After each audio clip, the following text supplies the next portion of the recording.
रक्त तपासणीचे रिपोर्ट ह्या दादाने आणले आणि ते मुख्याध्यापकांना दिले। 7 तारखेला खुशबूला शाळेत सोडलं।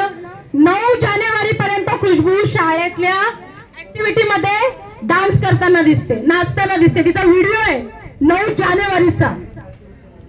आता अधिकाऱ्यांचं असं म्हणणं आहे की तिच्या वडिलांचा हलगर्जीपणा आहे, त्यांनी तर रिपोर्ट वेळेत दिले नाही। मला सांगा, इथे बसलेल्या किती लोकांना रिपोर्ट करतात? ते मराठीत असतात की इंग्लिश मध्ये? इंग्लिश मध्ये असतात की नाही? मुख्याध्यापकांनी ते पाहिले नाही, वडिलांना ते कळत नव्हते, मुख्याध्यापकांचा तो भाग नव्हता।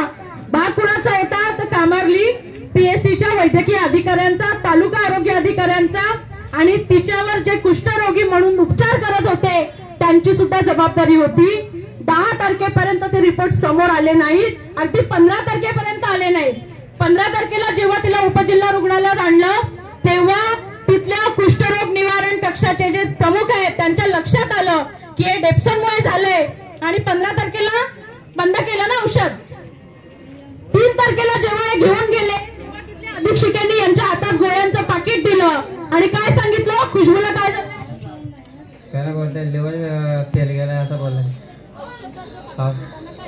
बंद करायला सांगितलं।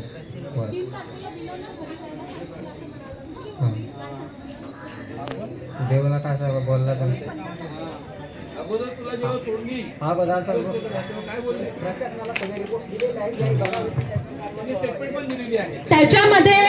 त्याच्यामध्ये हा त्यांच्या लक्षात नाही आलं। 3 तारखेपासून जेव्हा ती घरी गेली, घरी नेताना अधीक्षिकेने डेप्सॉनचं पाकिट यांच्या हातात दिलं आणि सांगितलं खुशबूला कुष्ठरोग झालाय, हे औषध तिला दिलं नाही तर तिला शाळेत बसून देणार नाही, तिच्याशी कोण बोलणार नाही, बरोबर असं सांगण्यात आलं। आणि हा बाबा पण तिला ते औषध देत राहिला। मला सांगितलं काय या गोळ्या मी देत आहे त्याच्याला एक पण गोळी कमी नाही करता कामा ना, तर मग खुशबूला वर्गात बसवणार नाही असं बोलले।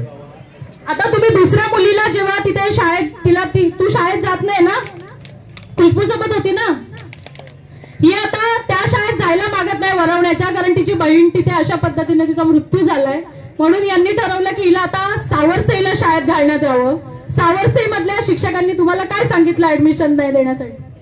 ते काय बोलताय ती म्हणे ना तिथं बोलताय तिथं शाळेत असा बोलला म्हणजे, आणि असं साधा माणूस होता, चांगला माणूस होता असा लागला होत्या दाबा। सांगण्याचं तात्पर्य इतकं आहे की खुशबू वरवण्याला होती, तिथल्या